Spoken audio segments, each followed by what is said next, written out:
दोस्तों, मैं एपी विश्वकर्मा स्वागत करता हूं अपने यूट्यूब मंच पर। और दोस्तों, सबसे पहले हम आप सबों को हार्दिक शुभकामनाएं देते हैं दुर्गा पूजा के पावन अवसर पर। अभी नवरात्रा चल रहा है, तो सबको, आपको, पूरे परिवार को और आपको भी नवरात्रा के साथ साथ दुर्गा पूजा की हार्दिक शुभकामनाएं एडवांस में अग्रिम। दोस्तों, आज हम इस वीडियो में शेयर करेंगे कि फार्मा का जो फंडा है, जो नया नया फंडा है, वो कितना मुश्किल भरा है और कितना डिफिकल्ट है, कितना हम लोग को परेशान कर रहा है। तो आज के डेट में फार्मा का नया फंडा ऐसा है कि जिसमें हम लोग का जो मेन काम होता है, जिसके लिए कंपनी हम लोग को अपॉइंट की हुई है, जिसके लिए हम लोग को कंपनी फील्ड में रखती है, सेल्स जनरेट करना, कंपनी के लिए रेवेन्यू जनरेट करना। फार्मा का भी नया फंडा ऐसा हो गया है कि आपको कितने भी काम करने के बावजूद, कितना भी एफर्ट लगाने के बावजूद आपको प्रिसेप्शन जनरेट करना या सेल्स जनरेट करना बहुत ही मुश्किल काम हो गया है। बहुत मुश्किल काम, बहुत टफ हो गया। तो एक्चुअली जो सिचुएशंस है, जो परिस्थितियां हैं, वो धीरे धीरे बद से बदतर होते जा रही है। इसलिए हम ये वीडियो बना रहे हैं कि जो आज के डेट में जो फार्मा का नया फंडा है वो क्या है। देखिए, ये तो सच्चाई है दोस्तों कि फार्मा कंपनियां जो हैं, डॉक्टर्स पर इन्वेस्टमेंट कर कर के इतना डॉक्टर का मनोबल बढ़ा दिए हैं कि आज स्थिति ये है कि कोई डॉक्टर, मतलब बिना कोई सेटिंग गेटिंग दिए लिए, कोई डॉक्टर एक स्ट्रिप, एक टैबलेट लिखने को तैयार नहीं है। अब तो और भी परिस्थिति खराब हो गई कि अब तो देने के बावजूद भी आपको आरओआई नहीं मिलेगा। उसका जो रिटर्न ऑन इन्वेस्टमेंट, अगर मान लिया, अगर कहने का मतलब जहां अगर 100 कंपनियां देती हैं, अगर कुछ खर्च करती है, एक्सपेंसेस करती है या सर्विसेज प्रोवाइड करती है, तो आई होप कि 100 में मुश्किल से 20-25 कंपनी को आरओआई मिल पाता होगा। बाकी जितने 70-75 मतलब है कंपनियां, या 75 से 80 कंपनियां, उनको आरओआई भी नहीं मिल पाता है। इतना बद से बदतर स्थिति हो गया है। तो इसके लिए सारे कामों के लिए जितना रिस्पॉन्सिबिलिटी फार्मा कंपनी की है, उतना किसी और की नहीं है। क्योंकि इन लोगों ने डॉक्टर्स का मनोबल इतना बढ़ा दिया है, जिसकी कोई औकात नहीं है, जिसकी कोई कैपेसिटी नहीं है, जिसके पास पेशेंट नहीं है, उसको भी अपना खर्च कर करके, इन्वेस्टमेंट कर करके या सर्विसेज प्रोवाइड कर करके इतना मनोबल बढ़ा दिया है कि आज के डेट में मान के चलिए कि फार्मा कंपनी अपने पैर में खुद कुल्हाड़ी मार चुका है। इसलिए फार्मा के जितने भी लोग होते हैं बहुत हैरान परेशान रहते हैं और सेल्स के लिए दर दर की ठोकर खाते रहते हैं, और कहीं से कोई उन लोग उपाय नहीं मिलता है। क्योंकि एक पूरा इन्वायरमेंट, पूरा सिस्टम पूरा एकदम खराब हो चुका है, बेकार हो चुका है, जर्जर व्यवस्था हो चुका है।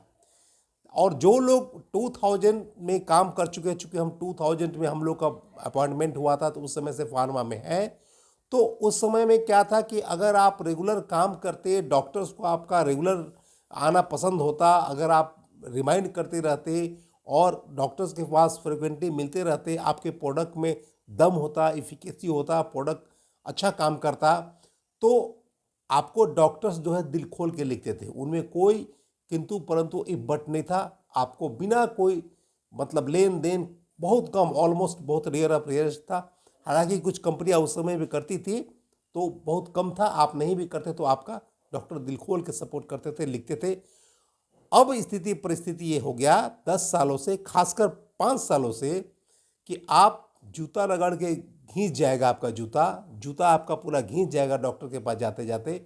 डॉक्टर कभी कभी तो आपको 3 साल 4 साल मिलने के बावजूद भी आपको एक टैबलेट, एक स्ट्रिप लिखने को तैयार नहीं है।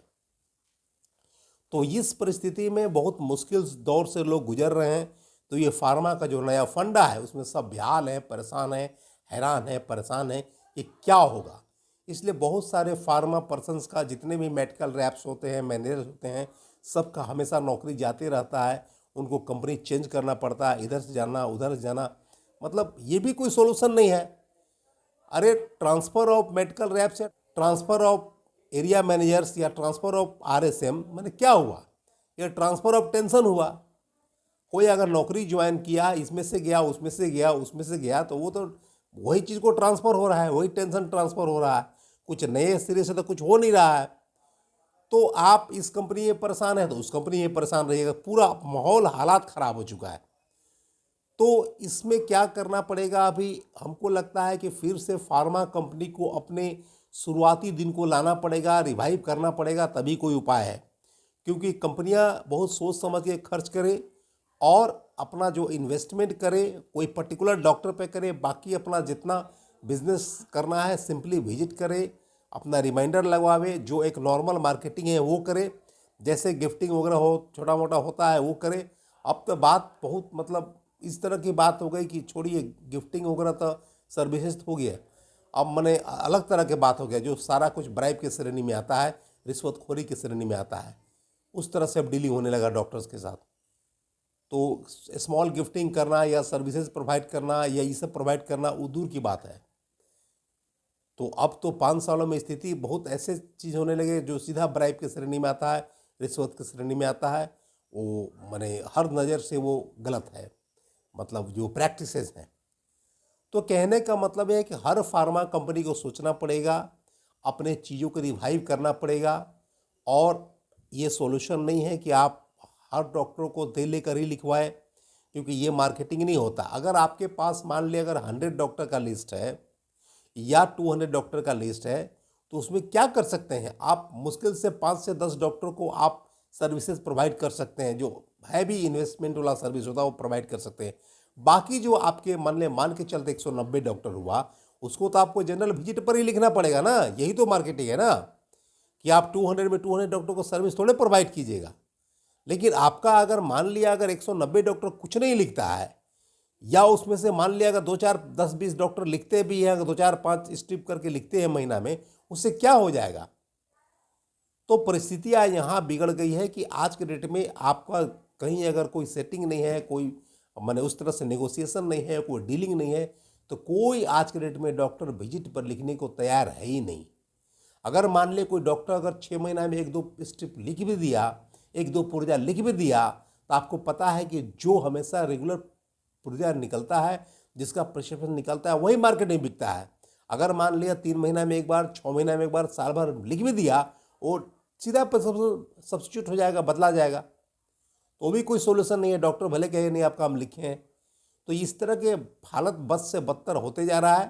तो इसका सॉल्यूशन यही है कि कंपनियां अपने आप को रीथिंक करें, फिर सोचे, सारा जो गलत प्रैक्टिसेस है बंद करें, सेटिंग गेटिंग बंद करें, और अपना जो नॉर्मल विजिट करना है करें, या जो प्रोफेशनली तरीके से दिया जाता है, जैसे पहले ज़माने में होता था, अपना ब्रांड रिमाइंडर के लिए गिफ्टिंग होता था, बुक्स होता था, मेडिकल इक्विपमेंट्स वगैरह होता था, बहुत सारा चीज़ होता है जो प्रोफेशनली वे में दिया जा सकता है। तो इस तरह कंपनियां वो काम करेगी तो हम लोग का भी जो खोया हुआ मान सम्मान है वो लौट जाएगा, हम लोग को दर दर की ठोकर नहीं खानी पड़ेगी। और जब सारी कंपनियां इस तरह से बंद कर देगी तो ये प्रैक्टिसेस ही बंद हो जाएगा। और ठीक है, जो प्रोफेशनली होता है होगा, जो नियम कहता है, जो प्रोफेशनली वे में होना चाहिए वो होना चाहिए, वो होगा। लेकिन जो बहुत सारे अनाप शनाप जो हो रहा है, जो कि मैंने प्रैक्टिस में नहीं होना चाहिए, जो कि मैंने हर तरह से हर एंगल से गलत है, वो सारी चीज़ों को बंद होना चाहिए।